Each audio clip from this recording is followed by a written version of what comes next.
Everybody, this is Ashish here.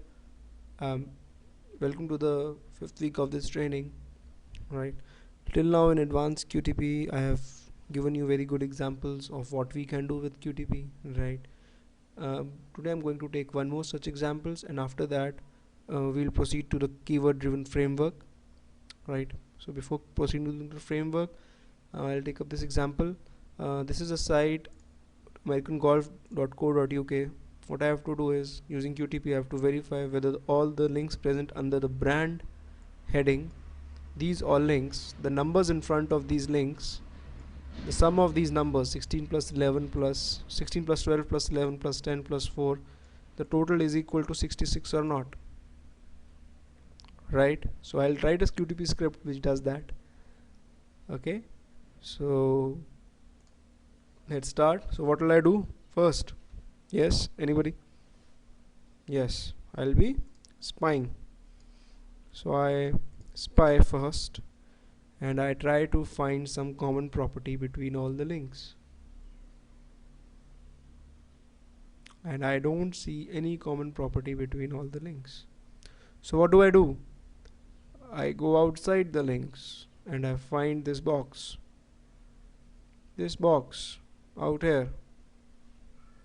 Right, this is a web element, and if you look very clearly, very carefully, this is a web element, and inside the inner text of this web element, the names of all the links are present. So what I can do is I can extract this web element.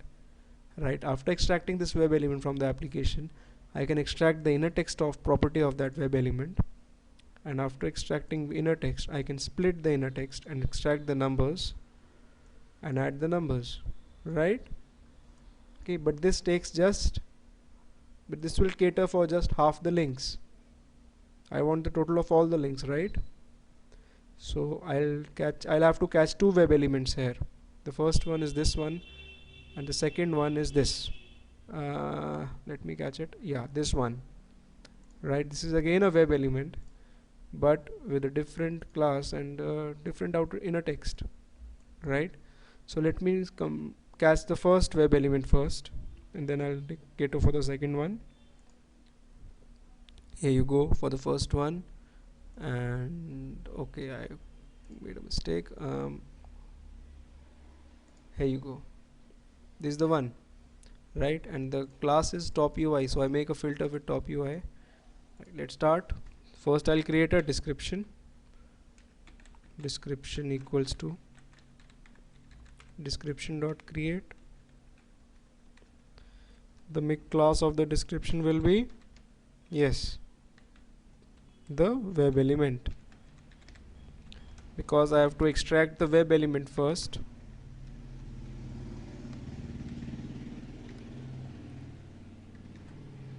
And I'll extract them into a ELE object.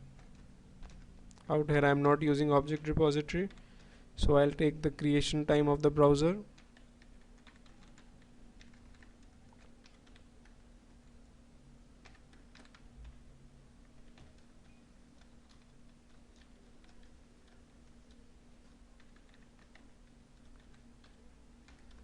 Title is dot star. I'm using a regular expression, that means the browser with creation page, and that browser with creation time 0 having a page with any title, and page dot child objects which match my description.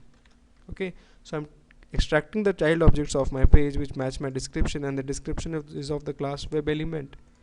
And now I print the total number of web elements extracted.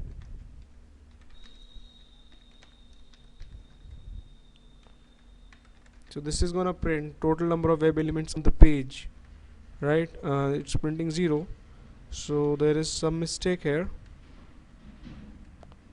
Let me figure out that the spelling of my class is wrong. Right, let's start. See, there are 819 links.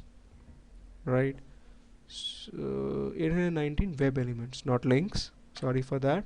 Now I'll extract, I just want one web element, so I'll put a filter here, and description filter of the class of that web element we had seen was top UI, right? Now when I run the script, it's extracting 4 such web elements, right? So what's happening is, if I spy the page again, this is the first one, the second one is in the hand, this is the second one, this web element is also having the class as top UI. You see, the third one is the price and the fourth one is the loft, right? So I want the web element at the 0th index and I want to print its inner text. So I'll say get arrow property inner text, right? And I run this. Okay, there's one more mistake. I put dot 2 times and I run this.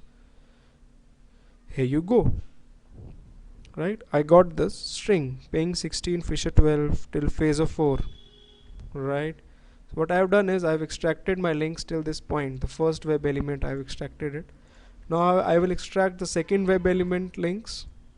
How will I do it? I'll again spy the second one, and it's all, yeah, this one, right? From Taylor mode to Wilson staff, and the second web element is having class as HID, so I'll use a filter as HID in the second one. I'll copy this code, paste it. I'll change the description one variable here. I'll change the class to HID 1 and 1, and I run the script. These are the first set of links and these are the second set of links. Now I've got all the set of links, right? Now I want to extract the numbers out of them and add them, right? Before that, I'll take these set of links in a string called str1 equals to, and these set of links in a string called str2 equals to, and a final string which is the combination of first string ampersand is the string concatenation str2. So I have concatenated both the strings and put them in final string. Now I'll print my final string before splitting it, and I run my program. Here you go. From ping 16 to Wilson staff 1, I have extracted all my strings, all my links. Now I want to print it, I want to split it. What's the best way to split it? I'll again run my program. There you go. I want to extract numbers from this string basically. So what I do is I'll first split it on the basis of opening bracket, right? And let's see what's the output.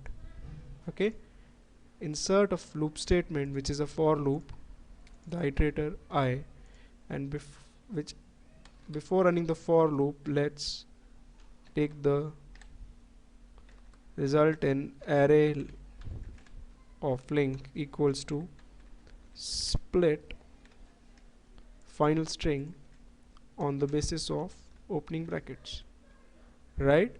And I'll print all the elements of this ARR link array by using a for loop. We had done this earlier, right? Any confusions?